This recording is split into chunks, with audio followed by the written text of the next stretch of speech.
Hello बच्चों। और कैसा चल रहा है? उम्मीद है सारे अच्छे होंगे। तो जैसा कि अब आज कौन सा डेट है? 23 फरवरी। तो आज के दिन केवल और केवल B architecture and B planning का ही पेपर हुआ था। कल से actual paper physics chemistry maths start हो जाएगा। तो आज के क्वेश्चन में, आज के जो एक्चुअल पेपर में जो मैथ्स से रिलेटेड, देखो बच्चों, B architecture as well as मुझे लगता है बी प्लानिंग में भी कुछ कुछ क्वेश्चन मैथ्स के, जीके और ड्राइंग के क्वेश्चन आते हैं। मैथ्स के तो आते ही हैं। तो उसमें जो मेमोरी बेस्ड पेपर है उसको कुछ क्वेश्चन को हम यहां पर डिस्कस कर लेते हैं। ठीक है बच्चों, जैसा कि हमने आपको ऑलरेडी बता रखा है कि कुछ कुछ क्वेश्चन यदि आप previous year JEE advance single choice attempt किए हुए हो या हमारे लेक्चर्स को ब्लाइंडली फॉलो किए हुए हो अपने बैच में, तो आपका मैथ्स में 30, इस बार तो 30 आ रहा है ना, ऑप्शनल है 25 ही करने हैं। तो 30 में से कम 10 क्वेश्चन तो पक्का आपका pure JEE advance previous year से आएंगे ही आएंगे। This is the best way to get more and more marks. ठीक है, तो अब हम उसी क्वेश्चन को डिस्कस कर लेते हैं जो आज ही के पेपर में यानी 23 फरवरी के शिफ्ट 1 में जो मैथमेटिक्स सेगमेंट से क्वेश्चन आए थे, और उसी के बारे में हम चर्चा करते हैं। ठीक है बच्चों, एकदम आसान आसान क्वेश्चन आए हैं और एकदम कोई टेंशन लेने की जरूरत ही नहीं है भाई आपको कल के पेपर में। ठीक है, ओके। नाउ जैसे यहां पर क्वेश्चन जो क्या है एकदम आसान, जैसे देखो डिफरेंशियल इक्वेशन, अभी हाल फिलहाल की बात है। डिफरेंशियल इक्वेशन कुछ बैच में हुआ है, एक बैच में नहीं हुआ है। लेकिन इतना याद रखना है कि डिफरेंशियल इक्वेशन में ऑर्डर और डिग्री का क्वेश्चन आया, इसका मतलब कोविड इफेक्ट चल रहा है, क्योंकि वो आसान होता है। हमने ऑलरेडी बता रखा है कि जेई एडवांस सबसे आसान पेपर 2020 में आया था क्योंकि कोविड इफेक्ट था। उसी तरीके से कोविड इफेक्ट अभी भी है, इसका मतलब स्कोर आपको ज्यादा करना होगा क्योंकि क्वेश्चन आसान आएगा, पहली चीज। ठीक है, जैसे ये ऑर्डर का क्वेश्चन आया था, सोचो ऑर्डर डायरेक्ट हमें देखते ही पता चल जाता है ना। ऑर्डर ऑर्डर ऑर्डर हर एक का होता है, डिग्री सबके पास नहीं होती है। जैसे रियल लाइफ में भी हमें चिल्लाना जरूर आता है, डिग्री भले हमारे पास ना हो। तो उसी तरीके से हर एक डिफरेंशियल इक्वेशन का एक ऑर्डर होता है, डिग्री हर एक डिफरेंशियल इक्वेशन की डिफाइंड नहीं होती है। क्लियर है बच्चों? तो उसी को ध्यान में रखते हुए, जैसे देखो differential equation representing the family of curves, number of effective arbitrary constant represents order of the differential equation so formed।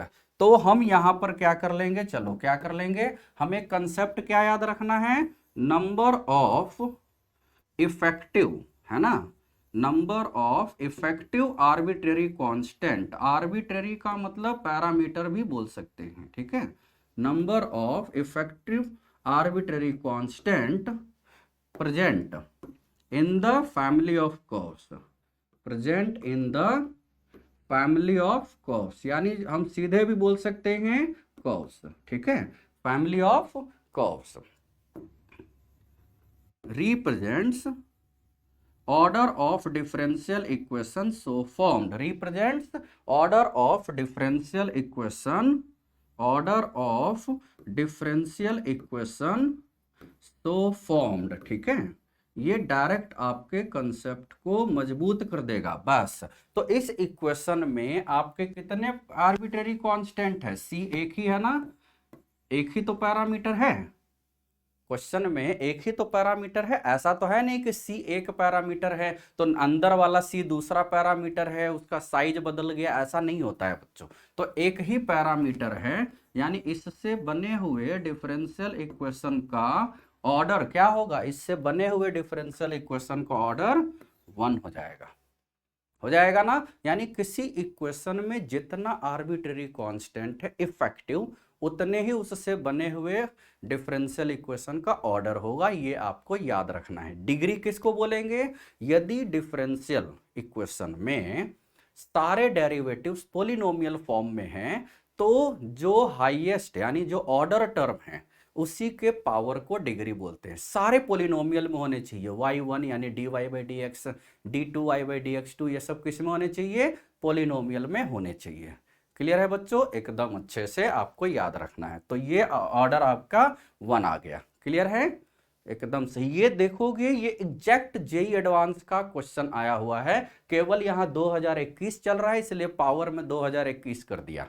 ये same question y² = 2cx plus root C आया था, तो रूट सी के जगह पर c का पावर 2021, आंसर वही है, ऑर्डर 1 है। क्लियर है बच्चों, डिग्री पूछा जाता तब ना देखते कि c का टोटल इससे बने हुए का डिग्री क्या हो जाएगा भाई, डिग्री जरा बताओ बताओ बताओ जल्दी बताओ, डिग्री इज 2022, कैसे आएगा 2022, वो तो अगले साल आएगा, लेकिन इसका आंसर भी है।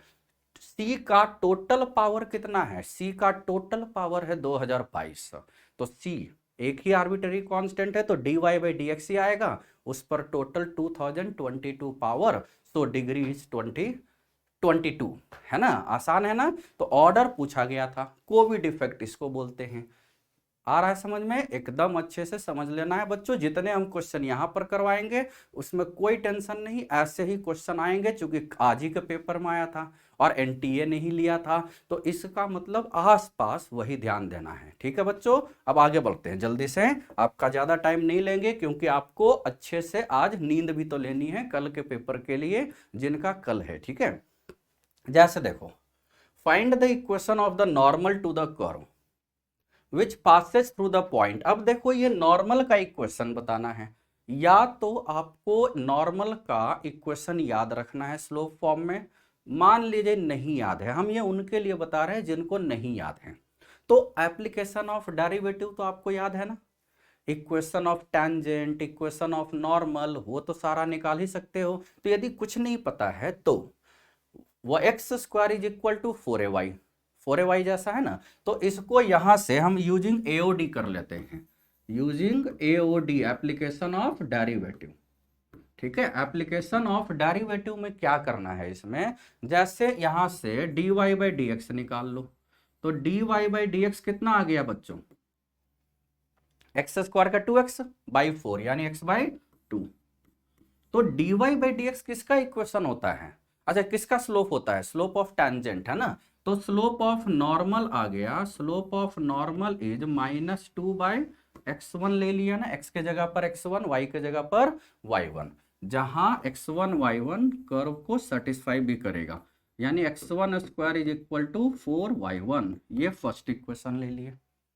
Also now equation of normal भी देख सकते हैं हम, इक्वेशन ऑफ नॉर्मल, है ना, नॉर्मल का इक्वेशन क्या हो जाएगा, नॉर्मल का इक्वेशन एट x1 y1, याद है ना, एप्लीकेशन ऑफ डेरिवेटिव चल रहा है, तो यहां पर y - y1 = slope of normal -2/x1 x - x1, यही होता है ना, होता है कि नहीं, यहां से हम डायरेक्ट लिख लिए। अब ये पास किससे कर रहा है बच्चों, 1, 2 से, तो as it passes through 1, 2, as it passes through 1, 2, तो जब 1, 2 से पास कर रहा है, किससे पास कर रहा है, 1, 2 से पास कर रहा है, तो हम यहाँ सेटिस्फाई करवा देंगे, तो 2 - y1 = -2/x1 x, यानी 1 - x1, यही होगा ना। अब यहां से देखो y1 और x1 में हमारे पास दो वेरिएबल, दो इक्वेशन आ गए, यहां से हमें x1 और y1 निकाल लेना है, बस दोनों को सोल्व कर देना है। तो x1 या y1 कोई भी रख सकते हो, y1 के जगह पर x1² रख दिए, अपने आप आ जाएगा, कुछ सोचने की जरूरत नहीं है बच्चों। ठीक है, जैसे यदि हम यहां रखते हैं तो ये 2 है ना, इन दोनों को बेसिकली आपको सोल्व करके यही वाला इक्वेशन निकालना है, यही वाला क्या करना है, इक्वेशन निकाल लेना है बच्चों, तो यही वाला इक्वेशन निकाल लेना है, और यानी solving 1 and 2, solving 1 and 2 we get x1 and y1, x1 आ जाएगा तो y1 आ जाएगा, है ना, देखो y1 के जगह पर x1² / 4 रख दिए, यहां हम 8 माइनस x1 रख लेंगे, तो 8 माइनस, ये देखो आएगा ना, y1 की जगह पर x1 स्क्वायर बाई 4 रख लोगे कि नहीं रख लोगे। यहां से फिर आपको सोल्व कर लेना है, अपने आप आंसर आ जाएगा, क्यूबिक बड़ा आसान आएगा बच्चों, है ना। और अदरवाइज यहां से x1 y1 रख लेंगे और पुट कर देंगे। दूसरा क्या है कि आपको नॉर्मल का इक्वेशन स्लोप फॉर्म में तो याद होगा, y square is equal to 4x के लिए नॉर्मल फॉर्म क्या होता है, देखो y square is equal to 4x है, तो इसमें y is equal to mx minus 2am minus amq रख देंगे। अब इसमें क्या करना है, x square is equal to 4ay के लिए, x square is equal to 4ay के लिए क्या करोगे, x यहां पर x हो जाएगा, या सिंपली 1/m रख दो, सिंपली हर जगह क्या रख दे, m, 1/m, तो यहां से आ जाएगा x is equal to 1/m y minus 2a/m minus a/m³, ये आपका आ जाएगा। तो यहां से ये इक्वेशन लिख लोगे, यहां इसको 1,2 से पास करवा दोगे, यहां से भी m में क्यूबिक ही आ रहा है। ऐसा नहीं कि बच्चों आप क्यूबिक से बच जाओगे, क्यूबिक से नहीं बचोगे, चाहे एप्लीकेशन ऑफ डेरिवेटिव हो या standard equation of parabola. Basically this was the question of calculation, इसमें आपको लेकिन टफ नहीं है, मैंने सोल्व करके देखा है, डायरेक्ट x1 और y1 आ गया है, ठीक है, और जो आएगा उसको पुट कर देना है, आंसर अपने आप आ जाएगा। क्लियर है बच्चों, ये आपको ध्यान देना है। दूसरा, और 1,2 से ऐसा इक्वेशन बताओ जो 1,2 से पास कर रहा है। देखो ये 1,2 से पास कर रहा है, बोलो नहीं कर रहा है, कर रहा है, बोलो नहीं कर रहा है। 1,2 से पास करने वाला एक ही इक्वेशन है ना, डायरेक्ट देख लिए। तीसरा मेथड है, देखो कभी कभी जैसे फिजिक्स में नहीं आते हैं कुछ कुछ क्वेश्चन डायमेंशन से चेक कर लेते हैं, वैसे ही मैथ के क्वेश्चन पॉइंट पुट करो आंसर आ जाएगा। तो 1,2 से पास होने वाला एक ही तो लाइन है, सीधे आंसर बिना कुछ मेथड लगाए हुए, यानी 3 मेथड, या तो एप्लीकेशन ऑफ डेरिवेटिव, पसीना छूट रहा है भाई, इतना आसान आसान क्वेश्चन है तब भी पसीने छूट रहे हैं, है ना, तो फिर भी चलो कोई दिक्कत नहीं। तो 3 मेथड भाई, application of derivative using AOD, दूसरा डायरेक्ट पैराबोला के कंसेप्ट से, तीसरा एकदम बाई चांस, वैसे जेई एडवांस में ऐसा नहीं होता है, लेकिन बच्चों जेई मेन है, टेंशन लेने की जरूरत ही नहीं है। दूसरी चीज, तीनों मेथड क्लियर है आपको। मोटिवेशन क्या होता है, मोटिवेशन किसको बोलते हैं, मोटिवेशन ये होता है कि हमने अभी शुरू किया 3-4 महीने पहले से यूट्यूब या इंटरनेट पर, यानी ऑनलाइन पढ़ाना, हमने ये ऑब्जर्व किया है बच्चों कि जो एकेडमिकली जो वीडियो होते हैं उनके व्यूज बहुत कम होते हैं, कमेंट बहुत कम होते हैं। इसका मतलब आपका कंपटीशन ज़्यादा नहीं है।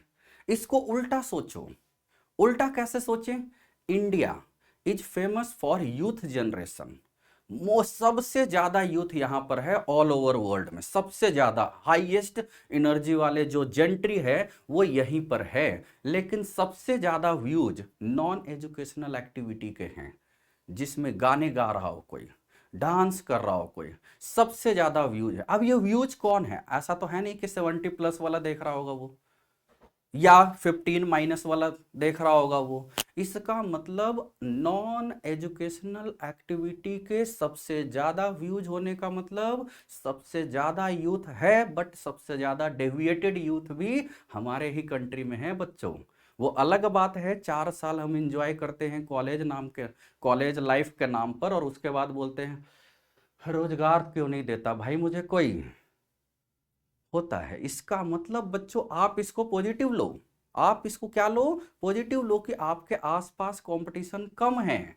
देखो यदि फिजिक्स केमिस्ट्री मैथ्स के किसी के ज्यादा व्यूज है, कहाँ व्यूज है, हाँ व्यूज के लिए आप जानते हो सबसे अच्छा चैनल कौन सा है एकेडमिकली, मैं भी उसी पर हूं, तो उसके लिए आप देख सकते हो, उसके ज्यादा व्यूज तो है ही नहीं कहीं। आप देखो कोई गाना रिलीज होता है उसके 10 करोड़ व्यूज आ जाते हैं, मुझे लगता है विद इन अ वीक, लेकिन कोई एकेडमिकली लेक्चर देता है उसके उतने 1000 में भी नहीं आते।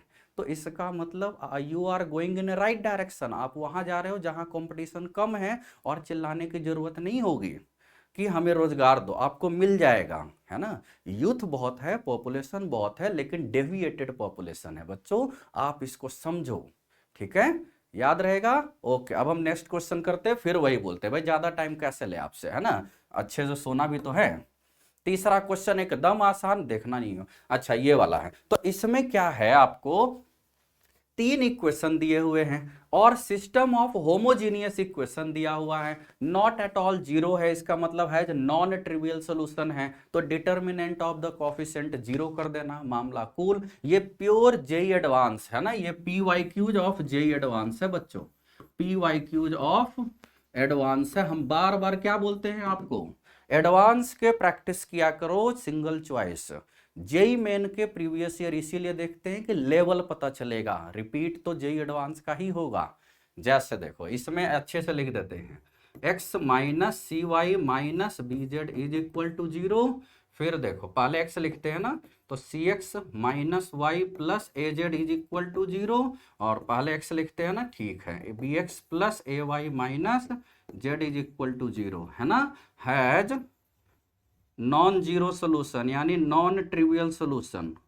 तो इसका कंडीशन क्या बताए हैं, दैट इज के बाद यहां लिखेंगे, है ना, डेल्टा इज इक्वल टू यानी condition 1 minus C minus B, C minus 1 और ए, फिर बी ए माइनस 1 का डिटर्मिनेंट क्या कर देना है, जीरो, यहां डेल्टा जीरो लिख देते हैं, है ना। यही कंडीशन आपको लगा लेना है, सीधे आंसर आ जाएगा जो पूछा जा रहा है। देखो हम कोई प्रॉपर्टी नहीं लगाते हैं, बस एक्सपैंड कर देते हैं, यूजिंग एक्सपेंशन, यूजिंग एक्सपेंशन, क्या प्रॉपर्टी वगैरह में लगे रहेंगे, है ना, सीधे एक्सपैंड कर देंगे, छोटा छोटा डेटा है, हमें तो उतना टाइम भी नहीं है कि सोचे।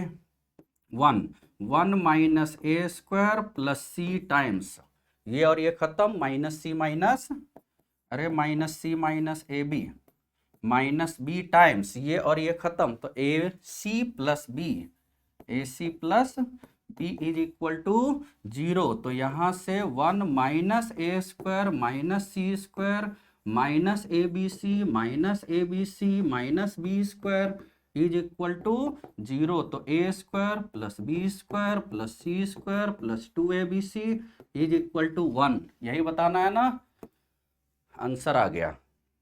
आसान है, यानी system of homogeneous equation has non trivial has non zero solution, it means determinant of the coefficients must be equal to zero. इतना आसान क्वेश्चन आता है भाई, तब भी बच्चा बोलता है कि मार्क्स नहीं आता, तो क्या वो बच्चा है, क्वेश्चन मार्क है, हाँ, है ना। मतलब यदि आप फिजिक्स केमिस्ट्री मैथ्स देख रहे हो और वीडियो किसी और का देख रहे हो, तो जिसके देख रहे हो उसी का रिजल्ट आएंगे ना भाई। यदि फिजिक्स केमिस्ट्री मैथ्स का देखते, इस ऑफलाइन को हट के लॉकडाउन की वजह से जो ऑनलाइन आए ना, पहले से भी हो गए बहुत सारे बच्चे, वो अच्छे से यूज करो, इंटरनेट को अपने फायदे के लिए यूज करो, ना कि अपनों के यानी दूसरों के फायदे के लिए यूज्ड हो जाओ। हमेशा टाइम इंपॉर्टेंट है, उसको आप समझो, अदरवाइज लिस्ट बहुत तेजी से बढ़ रही है, किसकी, अनएम्प्लॉयमेंट की, कुछ नहीं कर सकता कोई, कुछ भी नहीं कर सकता। हमारे जमाने में क्या होता था ना, हम लोग 4 साल, वैसे मैं तो डे 1 से मतलब बीटेक पार्ट 1 से टीचिंग लाइन में आ गया था, मैं पढ़ा रहा था। बहुत सारे बच्चे नहीं पढ़ा भी नहीं रहे थे, कॉलेज में पढ़ाई भी नहीं कर रहे थे, ऑल्दो देवर IITians, हमारे साथ थे तो IITians ही होंगे, तो वो इधर उधर डेविएशन फिर भी उतना कम था। आजकल के ज़माने में बहुत तेज़ी से डेविएशन है, 4 साल कॉलेज नाम के कुछ करते नहीं हैं, 5वीं साल बोलते हैं यार जॉब नहीं मिलता, बैड हैबिट। जब आप पढ़ाई नहीं किए तो देगा कैसे भाई, अच्छे से पढ़ाई करो, है ना, आप अच्छे से पढ़ाई करो। और ये मोटिवेशन इसलिए है क्योंकि कंपटीशन ही नहीं है बच्चों, आप थोड़ा सा अच्छे बेसिक लेवल पर देख लो, आंसर आ जाएगा। जैसे देखो अगला question, the minimum number of times a fair coin needs, कितने बार किसी सिक्के को फेंके जिससे कम से कम 2 बार हेड आए, और उसकी प्रोबेबिलिटी दे रखी है ना, यानी एटलीस्ट 2 टाइम्स, है ना, एटलीस्ट 2 हेड्स, 2 हेड आने की जो प्रोबेबिलिटी है ना, probability to at least 2 heads, this is greater than equal to 0.05, 96 at least होना चाहिए, तो बस यहीं से निकाल लूं। तो इसका मतलब कम से कम 2 बार हेड, मान लीजिए नंबर ऑफ ट्रायल्स है ना, लेट नंबर ऑफ टाइम्स है ना, नंबर ऑफ टाइम्स जो एक क्वाइन को फेंका गया दैट इज n, क्या फेंका गया, n बार। तो इसका मतलब 1 में से कम 2 का मतलब क्या होता है, या तो नहीं होने वाला केस या 1 होने वाला केस माइनस कर लेते हैं, है ना। तो 1 माइनस एक बार भी हेड नहीं आया, यानी n बार फेंका और हर एक बार टेल आया, और टेल आने की प्रोबेबिलिटी 1/2 होती है। एक बार 1/2 होती है, दूसरे बार फिर टेल आया तो भी 1/2, तीसरे बार तो भी, है ना, NCN भी लिख सकते थे माइनस। अब एक बार आया तो n में से एक बार आया तो 1/2 का पावर n-1, लेकिन n में से एक बार हेड आया, n में से एक बार हेड आया तो बाकी बार टेल आया होगा ना भाई, इसका मतलब वो भी तो 1/2 ही है, ग्रेटर देन 0.96। अब यहां से सोल्व कर लो, ये है 1/2 का पावर n प्लस n/2 का power n less than equal to क्या आ जाएगा, ये आ गया 0.4। तो यहां से n+1/2 to the power n less than 0.4 आ रहा है ना, लेकिन ये 0.04 आ रहा है ना, ये हम यहाँ पर मैं भी जो हूँ ना गलत ही कर रहा हूँ, 0. अब 2 बार लिख दिया, 0.04 हो रहा है ना, 1 में से 0.96 माइनस कर रहे हैं, तो ये 0.04 है। अब n पुट कर लो, n कितने बार होना चाहिए, है ना, तो n कितने बार, तो अब हम n पुट करने लगेंगे, जैसे n 2 रखो, 3 रखो, 4 रखो, 5 रखो, वैसे हम निकाल भी सकते हैं 4/100, मतलब 4/100 है, हाँ 4/100 है। तो हम सोच ले इसको यदि देखें तो n+1/2 to the power n, ये आ रहा है 1/25, ठीक है। जैसे n यदि हम रख लेते हैं 4, क्या रखे, आर्बिट्री 4, तो 5/2 का पावर 4 यानी 5/16, ऊपर में तो 1 लाना है, नीचे में 25 लाना है भाई। अब देखो n इज इक्वल टू 10 रख लेते हैं, n इज इक्वल टू क्या रख लेते हैं, 10। तो n यदि 10 रखे तो ये आ रहा है 11/2 का पावर 10, अच्छा 2 का पावर 10 क्या होता है, 1024 होता है, तो 11/1024, ये तो 1/100 के आसपास आ रहा है, ज्यादा हो गया।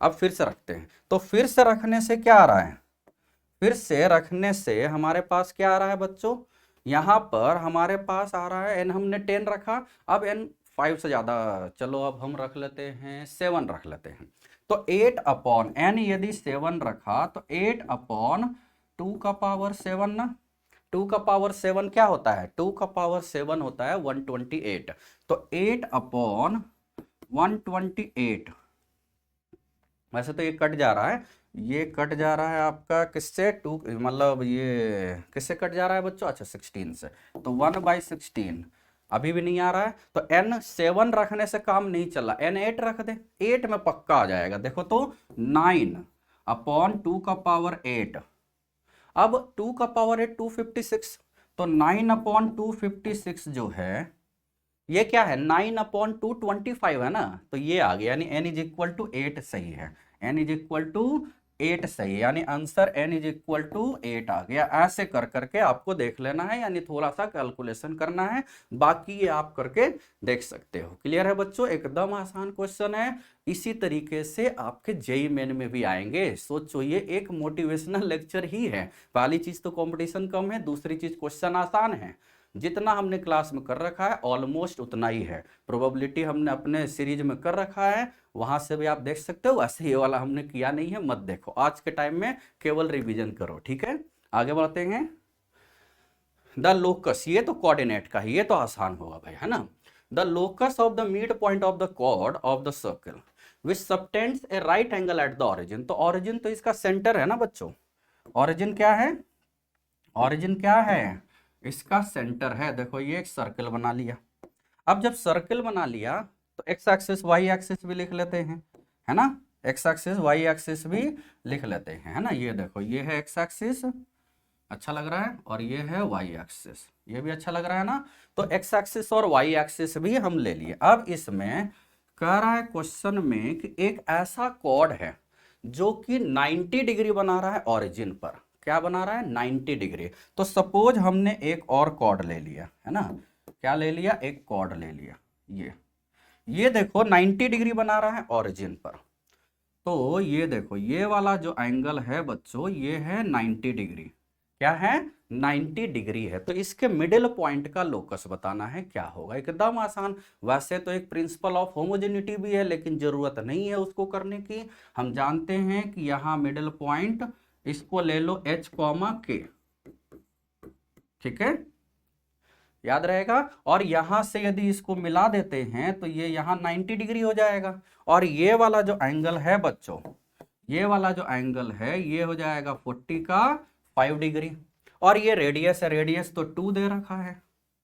और ये है ओरिजिन, है ना, इसको P ले लिए, O ले लिए। तो फ्रॉम फिगर क्या हो जाएगा? फ्रॉम फिगर कॉस, अच्छा कॉस है, अच्छा साइन है, कॉस और साइन वैसे 45 पर तो सेम ही होता है, चलो कॉस ही लिख ले, है ना। Cos 45 degree is equal to OP upon radius, यही ना, रेडियस है ना, ये बेसिकली रेडियस है, ठीक है, ये क्या है? रेडियस है। तो cos 45 हो गया 1/√2, OP हो गया distance, formula h² plus k² under root divided by 2 ना। कितना आसान है, h² plus k² is equal to 2 ना। तो लोकस, क्या locus? x² plus y² is equal to 2, ये आ गया लोकस। कितना आसान है बच्चों, है ना। इसमें ऑप्शन दिए हुए होंगे, ये मेमोरी बेस्ड है, इसलिए जितना कम हो सका है उतना हमने यहाँ पर लिखा है। ठीक है बच्चों, एकदम आप ही लोग के लिए है, इसको गो थ्रू करो, इससे आपको कॉन्फिडेंस आएगा।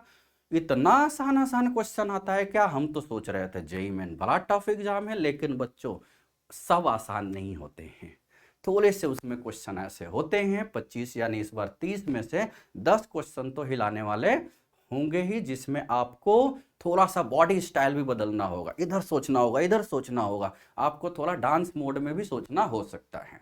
ठीक है ना, आगे चलते हैं। ये क्वेश्चन भी PYQs है, एग्जैक्ट यही क्वेश्चन, कोई डेटा चेंज नहीं है। 240 आया था वहां पर भी, यहां भी 240 है, और 4n+2 आया था वहां भी, यहां भी। PYQs of JEE advance exact same, है ना, एग्जैक्टली सेम। PYQs आप करके देखना, है ना, हमें तो याद है PYQs ऑफ जेईई एडवांस, लेकिन है ना कि हमने बार बार आपके लेक्चर में ध्यान से देखना, ध्यान से सुनना, हमने बार बार लेक्चर में बोला है, हमेशा बोला है कि बच्चों जेईई मेन में स्कोर मैथ्स में करना है तो previous year JEE advance single choice solve करो, नहीं करना है इट्स ओके। वैसे अभी टाइम है।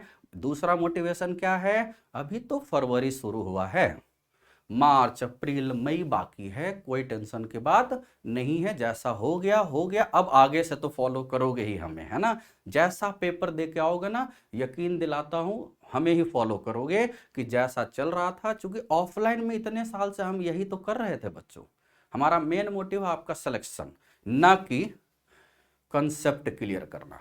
उससे हमें मतलब ज्यादा नहीं है कि आपको कंसेप्ट आता है कि नहीं, उससे नहीं, आपको जो रिक्वायर्ड कंसेप्ट है वो आता है कि नहीं, मेन ये देखना है। ठीक है ना, 240 है, 4n+2, ये हमने क्लास में भी करवा रखा है, 240 है। तो अब इसके लिए देखो, एक तो मेथड भी है, लेकिन इतना बड़ा नंबर तो है नहीं कि हम सारे लिख ले, एकदम देहाती मेथड, है ना, देहाती, यार हिंदी में दिक्कत है ना, देहाती मेथड तो इंग्लिश में पक्का लिख लेते हैं। इसमें क्या है, पूरे के पूरे हम सारे, जो नंबर छोटा है तो हम सारा लिख लेते हैं, 240 है तो इसके डिवाइजर्स लिख लेते हैं।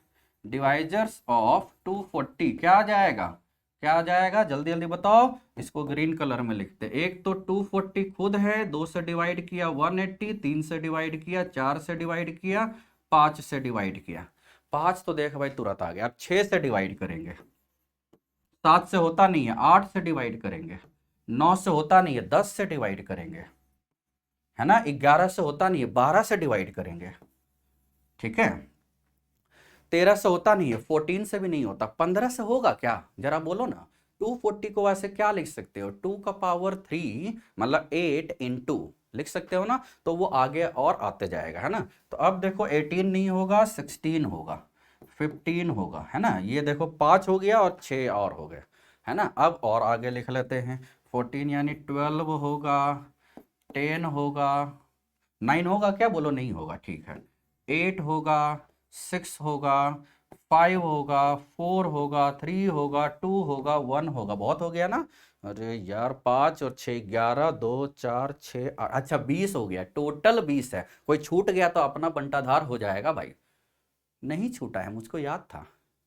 अब देखो इसमें से कितने नंबर हैं जिनको 4 से डिवाइड करने पर रिमाइंडर 2 आए, जिनको 4 से डिवाइड करने पर रिमाइंडर 2 आए, including n is equal to 0। तो देखो अब गोला लगाने की बारी आ गई, एक ये हुआ, 4 से डिवाइड करने पर रिमाइंडर 2 हुआ, हुआ 3 तो यहीं आ गए। अब एक और ढूंढ लेते हैं, कहां गया, ये रहा। बाकी देखो बच्चों 4 से डिविजिबल है, देखो इवन भी होना चाहिए और 4 से डिविजिबल भी नहीं होना चाहिए, दिमाग ये लगाना है। देखो सारे के सारे बाकी 4 से डिविजिबल है, तो 4 हो गए, यानी रिक्वायर्ड नंबर ऑफ डिवाइजर्स, है ना, रिक्वायर्ड नंबर ऑफ डिवाइजर्स 4 हो गए।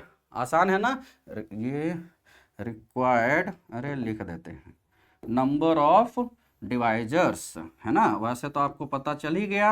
इसका मेथड जो होता है बच्चों, ज्यादा नंबर के लिए यूज करते हैं कि इसको डिवाइजर में लिख लो और 4n+2 को 2 इंटू 2n+1 लिख दो।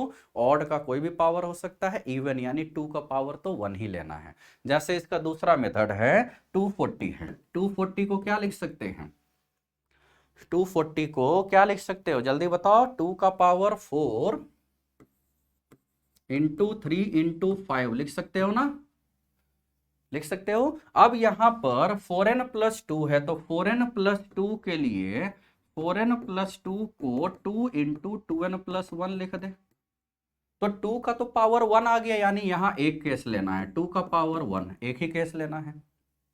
अब 3 का पावर 0 इसमें आ रहा है, 2n+1 में n 0 रखोगे तो 2n+1 1 आएगा, तो वो तो आ ही रहा है, तो इसके दोनों केस और इसके दोनों केस, तो ये हो गए 4। उम्मीद है सबको नहीं समझ में आया होगा। देहाती मेथड लगा लो भाई, ये ज्यादा नंबर रहेगा तो हम और ऐसे क्वेश्चन सीरीज आपके सामने लाएंगे कल के, फिर हम कोशिश करेंगे कि कल फिर ऐसा आएगा, ठीक है, याद रहेगा बच्चों। ओके अब आगे चलते हैं जल्दी। हम बार बार क्या बोल रहे हैं, अच्छे से सोना है और अच्छे से बॉडी पार्ट्स को कंट्रोल करके माइंड को कंट्रोल रखना है, ठीक है। ये भी डायरेक्ट PYQs है, exactly PYQs of JEE advance, exactly same, है ना, ऑफ PYQs ऑफ एडवांस, ठीक है। सेम देखो 3 क्वेश्चन एग्जैक्ट सेम आ चुका है, इसको मिला के 10 भी कर रहे हैं तो देखो कितना आसान है। अब ये देखो कितना है आसान, x, y, z दिया हुआ है जीपी में, x y z है जीपी में, लॉग ले लेने से ये आ जाता है एपी में, तो लॉग x है, लॉग y है, लॉग z है, किसमें है, आर इन एपी। देखो फॉन्ट साइज कितना अच्छा हो रहा है, जोश आ रहा है, कितना अच्छा आसान आसान क्वेश्चन में, इसीलिए।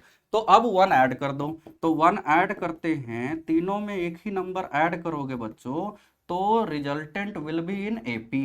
तो 1 प्लस लॉग एक्स 1 प्लस ये है, ये भी किस में होगा, एपी में होगा, किस में होगा, ये एपी में, और इसका reciprocal that is 1/1 plus log x, 1/1 plus log y, 1/1 plus log z, ये किस में आ रहा है, आर इन एचपी। एपी के एलिमेंट्स को उल्टा कर देंगे तो किस में आ जाएगा बच्चों, एचपी में आ जाएगा, तो ये आ गया एचपी में। आसान है कि नहीं आसान है, एकदम अच्छे से इसको कर लेना है, क्लियर है। अब देखो आगे, ये same exact same PYQs of JEE advance, exact same PYQs of JEE advance, मतलब ये चौथा क्वेश्चन है भाई, और नंबर कितना चल रहा है, 8वां क्वेश्चन कर रहे हैं। 8 में से 4 क्वेश्चन एग्जैक्ट सेम आ रहा है जेईई एडवांस। मुझे लगता है यदि बहुत पहले आया होगा तो 8 में से 8 हो गया, कितना आसान होता है भाई। इतने क्वेश्चन नए थोड़ी आते हैं, जेई एडवांस के अच्छे क्वेश्चन जो आते हैं उसको ये लोग रिपीट कर देते हैं। नंबर ऑफ क्वेश्चंस बहुत है इनके पास। इतना क्वेश्चन रियल मार्केट में थोड़ी होता है। हम बोलते हैं 4 लाख क्वेश्चन है, तो भाई 4 लाख बना कैसे? बने हुए तो 2 ही साल हुए हैं एनटीए को, है ना। 4 लाख क्वेश्चन कैसे बन गए भाई? जो कोचिंग 20 साल से चल रही है उनके भी 4 लाख क्वेश्चन नहीं बने हैं। सोचो, इसका मतलब जेई एडवांस के प्रीवियस ईयर के अच्छे क्वेश्चन या आसपास वाले को घुमा दिए ये लोग। जेड, आई जेड और जेड प्लस आई जेड, ये 3 कॉम्प्लेक्स नंबर है। यदि हम ज्योमेट्रिकल देखें तो तुरंत ही हो जाएगा, है ना। ज्योमेट्रिकल देख लेते हैं, ये है एक्स एक्सिस, वाई एक्सिस, है कि नहीं। अब हम देखते हैं, पॉइंट ले लेते हैं जेड, जेड यहां पर ले लिए, ठीक है। अब जेड ये है, जेड थोड़ा सा हम नजदीक ले ले तो अच्छा रहेगा, है ना। जेड यहां ले लेते हैं, चूंकि हमें आगे का भी तो सोचना है। ये जेड हो गया। अब यहां से ये वाला जो लाइन है बच्चों, इसको 90 से रोटेट कर दो, तो ये आ जाता है आपका आई जेड, आई जेड आ जाता है। अब जेड प्लस आई जेड, तो law of addition, law of addition क्या लगाओगे यहां से जेड के लिए, यानी ये वाला हो गया z plus i z. Law of addition होता है ना वेक्टर में, सेम वही कॉम्प्लेक्स नंबर में भी, तो ये आर है। तो देखो ये वाला जो है ना, इससे जो ट्रायंगल बन रहा है, इस ट्रायंगल का एरिया आपको बताना है ना। पी है, क्यू है, ये आर है, तो इस पी क्यू आर का एरिया बताना है। Area of triangle P Q are, ये जानते हो ना, किसी कॉम्प्लेक्स नंबर को 90 डिग्री से रोटेट कर देते हैं, कॉम्प्लेक्स नंबर को नहीं, उसको ज्वाइन करने वाली लाइन को, तो वो नया कॉम्प्लेक्स नंबर आई इंटू जेड हो जाता है। क्या हो जाता है बच्चों? आई इंटू जेड हो जाता है ना। क्योंकि ये वाला फॉर्मूला याद रखते हैं, z dash is equal to z e to the power i theta, है कि नहीं। रोटेशन थीटा से हो रहा है, तो area of triangle P Q R is equal to area of triangle O P Q ना, एरिया ऑफ ट्रायंगल OPQ होगा कि नहीं। और ये क्योंकि 90 डिग्री है, इसका मतलब half into base into height ना भाई, half into base into height, और OP क्या है? जेड का मॉडुलस, और OQ क्या है? आई जेड का मॉडुलस।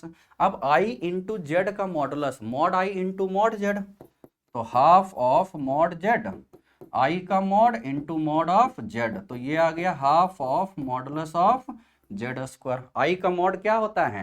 अरे आई का मॉड दिस इज 1 होता है ना, इस वजह से। तो ये आंसर आ गया, क्योंकि ये प्रीवियस ईयर जेई एडवांस के क्वेश्चन है, तो बड़े आसान होते हैं। आंसर भी चाहो तो याद रख सकते हो डायरेक्ट डायरेक्ट। यदि इसके जगह पर, यदि इसके जगह पर जेड होता जेड प्लस डब्लू जेड और डब्लू जेड, डब्लू का मतलब क्यूबिक रूट ऑफ यूनिटी, है ना, नॉन रियल, तो इसके द्वारा एरिया जो होता बच्चों वो होता √3/4 मॉडुलस ऑफ जेड स्क्वायर, ये होता।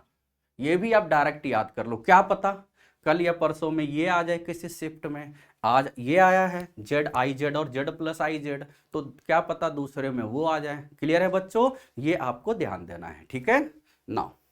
आगे देखते हैं एकदम लास्ट क्वेश्चन, अब ज्यादा नहीं।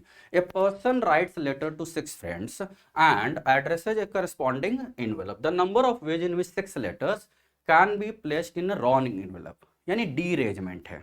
तो derangement of n elements, derangement of n elements आपको बताया गया है n factorial 1 minus 1/1 factorial 1/2 factorial 1/3, इस तरीके से करते रहेंगे, n तक जाएंगे।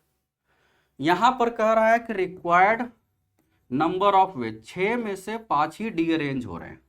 रिक्वायर्ड नंबर ऑफ वेज, 6 में से 5 ही लोग डीअरेंज हो रहे हैं। देखो बच्चों, सही करने के एक तरीके होते हैं, सही जगह रखने के एक तरीके, गलत के ऑप्शंस बहुत होते हैं, है कि नहीं है। जैसे पास होने के एक तरीके हैं, बोर्ड की बात कर रहे हैं, है ना, 6 मतलब 5 सब्जेक्ट में 5 में पास हो जाए। फेल होने के बहुत तरीके हैं, 5 में से 1 में निपट गए, 5 में से 2 में लटक गए, 5 में से 3 में हालत खराब हो गई, 5 में से 4 में और बहुत ही अच्छे हैं तो 5 में से 5 निपट गए। तो बहुत तरीके हैं, लेकिन सही का एक तरीका होता है। तो यहां पर 6 में से कोई भी 5 ले लो, अब कौन 5 गलत जगह रखा जा रहा है वही देखना है। तो 6 में से 5 इंटू डीरेजमेंट ऑफ 5, डीरेजमेंट ऑफ 5 जैसे डीरेजमेंट ऑफ n है, तो 6c5 6c1 दैट इज 6 हो गया, और ये आ गया आपका 5 factorial 1 minus 1/1 factorial 1/2 1/3 1/4 1/5 alternate plus minus. ठीक है, ये तो फॉर्मेलिटी है। देखो वैसे भी याद रखना है आपको, डीरेजमेंट ऑफ 1 एक अकेला क्या गलत करेगा, डीरेजमेंट ऑफ 2, डीरेजमेंट ऑफ 3 क्या होता है 2, डीरेजमेंट ऑफ 4, डीरेजमेंट ऑफ 4 क्या होता है बच्चों 9, डीरेजमेंट ऑफ 5 क्या होता है बच्चों 44, डीरेजमेंट ऑफ 6 क्या होता है बच्चों, अच्छा कितना बच्चों बोलूंगा 265 होता है। यहीं तक डायरेक्ट आपको याद रखना है। ठीक है, तो ये तो डीरेजमेंट ऑफ 5 है ना, सोल्व करके देखना 44 आएगा, 6 इंटू 44। ठीक, अब 6 इंटू 4 24, 240 प्लस 24 यानी 264 है कि नहीं, 264 है ना, देख लेता हूं फिर से भाई मैं। ठीक है ठीक है ठीक है, 45 इंटू 6 270 होता है ना, और हमें 6 और कम कर लेने हैं तो 264। ये मतलब सब्जेक्टिव बेस्ड क्वेश्चन में तो इस तरीके से बच्चों एकदम आसान आसान आए हैं। तो देखो ये वाले जो हैं, हमने 9 क्वेश्चन जो मेमोरी बेस्ड हमारे हाथ लगे, आपके हाथ भी लगे होंगे, लेकिन इस तरह का सॉल्यूशन शायद ही किसी ने बताया होगा। तो इसको गो थ्रू करें और अच्छे से थ्योरी, और जो टाइम मिलता है, हमने ऑलरेडी बोला है बी कूल, कोई कंपटीशन ज़्यादा अच्छा नहीं है, बहुत आसान एग्जाम होते हैं, बहुत सारे बच्चे इसके लिए है ही नहीं, आप आराम से कर सकते हो, क्योंकि आपने 1 महीने में ही 1.5 महीने में ही बहुत अच्छे से मेंटेन किया है। क्रैश कोर्स या प्रयास बैच हमारे सबसे अच्छे बैच में से हैं कि 3-4 महीने में ही इन्होंने सारा कर लिया है। ओके बच्चों, तब तक के लिए बाय बाय, हम विदा लेते हैं। कल ऐसी ही सीरीज के साथ क्या करेंगे, हम आपके सामने फिर से आएंगे। ओके बच्चों, ओके बाय बाय।